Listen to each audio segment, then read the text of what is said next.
Time to Talk kembali hadir untuk Anda bersama saya Dita Ruspendi. Sejumlah harga pangan naik selama periode Natal dan Tahun Baru pemirsa. Sebelumnya harga minyak goreng dan cabai mengalami lonjakan signifikan. Tidak hanya dua komoditas itu, sejumlah komoditas lain ikut naik selama libur Nataru kemarin sampai awal tahun ini. Perlukah kita waspada inflasi? Kita masih mengangkat tema Kado 2022 harga pangan naik bersama narasumber yang masih terhubung melalui sambungan virtual. Ada Pak Faisal, pengamat ekonomi KOR Indonesia, dan juga Ibu Diana Dewi, Ketua Kadin DKI Jakarta. Kita ke Ibu Diana Dewi terlebih dahulu. Ibu Diana, dengan adanya kenaikan harga bahan pangan ini sendiri, bagaimana? Apakah mempengaruhi pendapatan penjualan pengusaha food and beverage? Ya, Mbak. Kalau kebetulan sekarang kan ada pelonggaran PPKM, kemudian juga ada Nataru. Kalau melihat dari kondisi ini, memang harga, walaupun harga naik, karena memang demand-nya, memang harusnya mereka menggunakan itu, saya rasa tidak terpengaruh. Jadi cuma memang pada saat nanti untuk periode sudah seperti biasa kembali, ini yang biasanya terjadi pengurangan dari daya beli. Karena sekarang kebetulan tanggalnya juga masih tanggal muda, Mbak. Nah, ini yang mempengaruhi. Jadi kalau daya beli masyarakat sendiri, saya lihat trennya karena PPKM tadi sudah dilonggarkan, kemudian juga ada Nataru, itu memang terjadi peningkatan khususnya konsumsi rumah tangga. Ini yang memang terjadi, dan harapannya sih sebenarnya daya beli masyarakat terus saja. Tetapi saya mendapatkan informasi dari teman-teman, 2 hari terbelakang ini sudah mulai agak turun dari kemarin setelah tanggal 25 Desember. Gitu, Mbak. Berarti apa langkah yang Ibu Diana lakukan untuk mempertahankan daya beli masyarakat seperti Ibu Diana tadi katakan? Kalau untuk mempertahankan daya beli masyarakat, kami berharap bahwa pemerintah juga memberikan relaksasi khususnya mengenai biaya ekonomi tinggi. Nah, ini yang kami khawatir apabila nanti pada perjalanan selama 2022 tidak ada misalkan relaksasi dari pemerintah ataupun dari pemerintah daerah mengenai ekonomi biaya tinggi. Sekarang kita ketahui bahwa banyak sekali pengaruh-pengaruh kenaikan harga. Tadi juga ada beberapa yang menyampaikan sekarang ini untuk yang kita ketahui kontainer impor, kemudian pelayarannya itu belum stabil. Ini mempengaruhi harga. Nah, ternyata untuk di lokal saja logistik kondisinya malah sekarang sama dengan kondisi logistik dari luar, dari impor. Nah, ini juga akan mempengaruhi sangat tinggi, sehingga perlunya intervensi dari pemerintah yang saya sampaikan adalah ekonomi biaya tinggi. Khusus yang tadi saya sampaikan adalah case, tetapi kita juga ketahui banyak izin-izin dari pengusaha yang dibutuhkan untuk bagaimana jalannya operasional perusahaan. Nah, ini saya berharap sekali bahwa ekonomi biaya tinggi harus secepatnya ada intervensi dari pemerintah. Apa sih yang terjadi di semua sektor? Sehingga semua sektor bisa merasakan bahwa negara ini hadir, kemudian kami bisa melakukan kegiatan tanpa tanda kutip ada pungli di situ. Gitu, Mbak. Ekonomi biaya tinggi harus ada intervensi dari pemerintah, begitu ya Bu Diana. Kita beralih ke Pak Faisal terlebih dahulu. Pak Faisal, sebagaimana diketahui inflasi pada Desember 2021 tercatat mencapai 0,57% ya. Saya mendapat data nih, secara bulanannya 0,57%. Dan sepanjang 2021 tercatat mencapai 1,87%. Pak Faisal, perlukah tahun 2022 ini pemerintah mewaspadai adanya inflasi? Ya, sangat perlu, Mbak. Karena kalau kita melihat ada beberapa faktor yang memungkinkan di tahun 2022 ini inflasi akan mengalami peningkatan. Tapi sebelumnya mungkin saya jelaskan dulu karena tadi untuk menyambung tadi yang sudah disampaikan oleh Bu Diana, karena inflasi sebetulnya naik atau turunnya ada dua karakteristik, ya, ada dua penyebab. Kalau kenaikan daripada inflasi atau kenaikan daripada harga barang-barang itu didorong oleh karena permintaan yang disebabkan karena peningkatan daya beli. Nah, ini juga bisa meningkatkan inflasi, ya, meningkatkan harga. Nah, ini lebih sehat, ya. Kita bisa melihat biasanya kalau di negara-negara yang inflasinya pertumbuhan ekonominya tinggi, ya, tingkat penciptaan lapangan pekerjaannya besar. Nah, ini biasanya inflasinya juga terdorong naik. Nah, tapi yang kurang baik adalah jika inflasi itu meningkat atau harga barang-barang itu meningkat bukan karena dorongan permintaan akibat daya beli yang naik, tapi karena ada dorongan harga, ya, harga yang dinaikkan, yaitu harga yang karena faktor supply, ya, bisa jadi gangguan supply atau karena memang kebijakan, ya, faktor kebijakan tadi yang saya sudah jelaskan sebelumnya. Jadi ada dua, jadi maka istilahnya itu ada cost push inflation, ada demand pull inflation. Demand pull inflation itu yang disebabkan karena dorongan permintaan, daya beli. Kalau cost push inflation itu karena harga yang memang dinaikkan walaupun permintaannya sebetulnya tidak naik.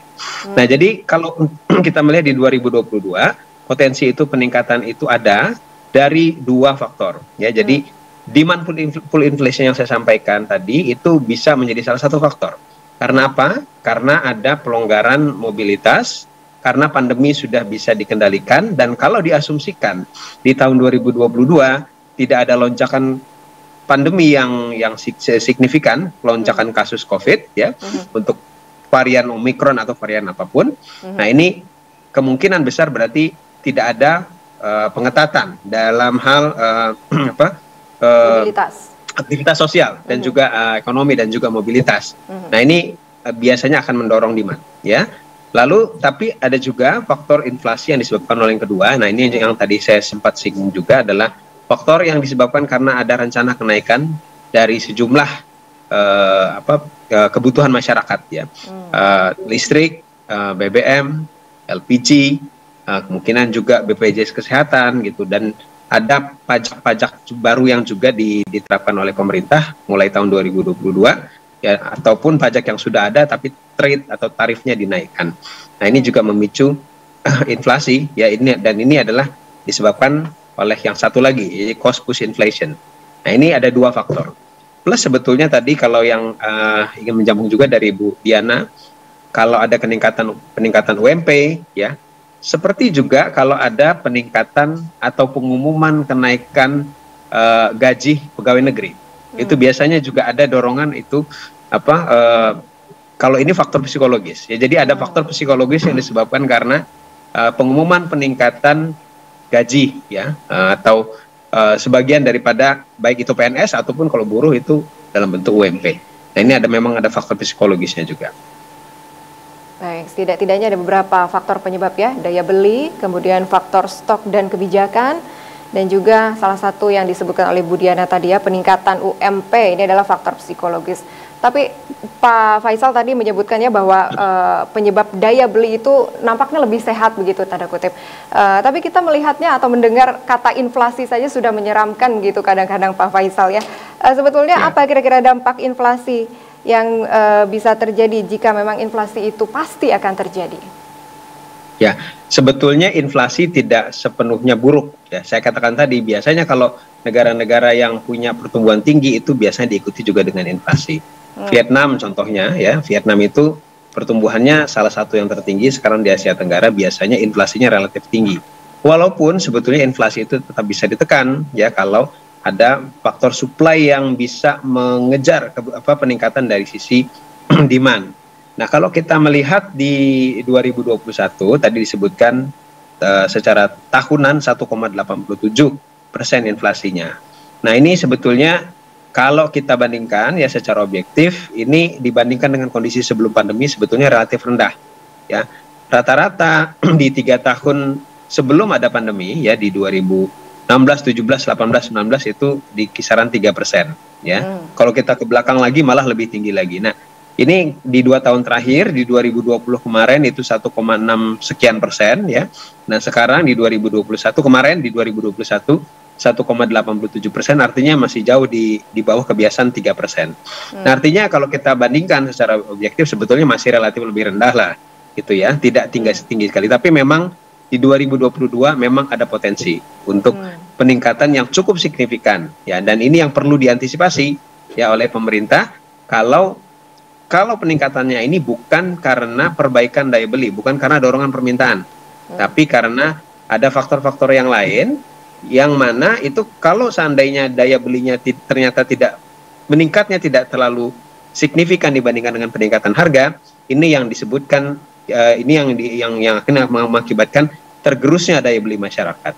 Nah ini yang kemudian akan menahan laju peningkatan konsumsi rumah tangga. Nah dan ini kalau kita tahu bahwa konsumsi rumah tangga ini perannya sangat besar terhadap ekonomi kita, sekitar 56 sampai 60%.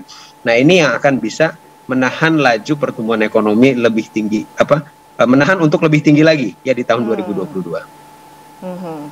Ibu Diana tadi berharap ya pemerintah memberikan relaksasi seperti itu, atau kata lain ekonomi biaya tinggi harus ada intervensi dari pemerintah seperti itu. Ibu Diana, kalau begitu langkah konkret apa yang dilakukan para pengusaha untuk menghadapi kenaikan harga pangan ini? Selain menggantungkan nasib kepada kebijakan-kebijakan yang dibuat oleh pemerintah. Ya, tentunya memang kita harus efisiensi. Dan sekarang sudah terbantu dengan digitalisasi. Itu salah satunya kita mengadakan satu inovasi-inovasi yang mana dari segi kualitas tentu tidak mengurangi kualitas, tetapi dari mengenai harga kita selalu tahu bahwa saat ini kompetisi itu terlalu berat, sehingga teman-teman juga berkompetitif. Kemudian kita tahu bahwa dari segi harga sekarang ini tidak terlalu sekali kenaikannya signifikan dengan kualitas. Jadi saya melihat dari teman-teman pengusaha di Indonesia sudah cukup baik untuk melakukan seperti bagaimana NKRI yang ada di dada. Selalu mereka menyebutnya demikian. Jadi kita selalu membuat produk yang terbaik, kemudian pelayanan yang terbaik, dengan harga yang rasional. Itu yang selalu sekarang ini teman-teman bagaimana usahanya survive, usahanya berkembang, tetapi dengan cara-cara yang memang mengembangkan inovasi, dan terutama sekarang ini karena ada digitalisasi, mekanisasi dan sebagainya, yang itu mempengaruhi dari bagaimana produk-produk terbaik yang akan diproduksi dan juga harganya bisa tidak terlalu membuat konsumen menjerit. Ini yang memang sekarang ini teman-teman saya lihat sudah melakukan itu, dan juga kita ketahui banyak sekali sekarang entrepreneur baru yang membuat juga kondisi pasar bergairah dengan banyaknya produk-produk baru yang bisa dipasarkan di negeri ini, sehingga saya melihatnya dan saya meyakini bahwa ke depan kita tetap akan mengusahakan bagaimana memberikan produk yang terbaik dan jasa atau pelayanan yang terbaik dengan harga yang bisa rasional diterima oleh konsumen. Itu yang saya melihat dari teman-teman. Membuat sebuah inovasi ya untuk kompetisi, salah satunya adalah dengan digitalisasi. Terima kasih Bu Diana. Berbicara tentang harga dan permintaan, juga ketersediaan pemirsa, bahan pangan ini erat kaitannya dengan aktivitas pendistribusiannya. Aktivitas distribusi tentu berhubungan dengan pasokan bahan bakar minyak. Belum lama ini, pemerintah sempat akan meniadakan sejumlah jenis bahan bakar minyak. Apakah hal tersebut akan berpengaruh terhadap perekonomian kita? Kita akan simak jawabannya dari Pak Faisal, pengamat ekonomi usai jeda berikut. Tetaplah bersama kami di Time to Talk.